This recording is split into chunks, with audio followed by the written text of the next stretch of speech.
God? God is that which calls you to make the appropriate sacrifices and calls you on it when you don't. And try to escape that and see what happens. We know perfectly well, that that's a pathway to hell. And you might say, I don't believe in hell. And I would say, that means you don't know anything. Who is God, or what is God in the story of Noah? The spirit that calls the wise to prepare in the face of crisis. Do you abide by that or not? Well, you do if you're wise, and you do if you care about the people around you. Abraham, what's God? The spirit that calls the inappropriately luxuriating out to the terrible adventure of their life, and that then requires of them the highest possible sacrifice to obtain the highest possible goal. Who is God, then? Let's try to sneak up to this question, if it's at all possible. Is it possible to even talk about this? Well, it better be, because otherwise there's no communicating about it. Right? It has to be something that can be brought down to earth. Well, we might be too dumb to bring it down. It's not just ignorant, it's also sinful, right? So, because there's not knowing, and then there's wanting to know or refusing to know. And so you might say, well, could you extract God from a description of the objective world? Right? Is God just the ultimate unity of the natural reality?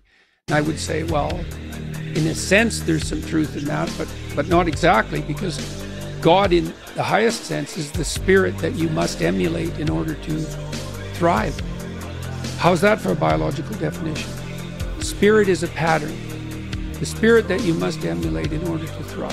So it's a kind of, in one sense, when we say the human spirit, it's that. It's an animating principle. Yeah, it's a pattern. And you might say, well, what's the pattern? Okay, well, I can tell you that to some degree. Imagine that, like you're gripped by beauty, you're gripped by admiration. So, and you can just notice this. This isn't propositional. You have to notice it. It's like, oh, turns out I admire that person. So what does that mean? Well, it means I would like to be like him or her.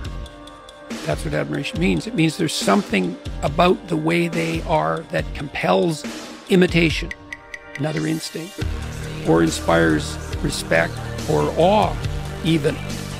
Okay, what is that grips you? Well, I don't know. But let's say, okay, fine. But it grips you, and you want to be like that. Kids hero worship, for example, and so do adults, for that matter, unless they become entirely cynical. I worship quite a few heroes. Yeah, well, there you go. Proudly. Yes, well, there you go. And there's no, that worship, that celebration and proclivity to imitate is worship. That's what worship means, most fundamentally. Now imagine you took the set of all admirable people and you extracted out AI learning. You extracted out the central features of what constitutes admirable.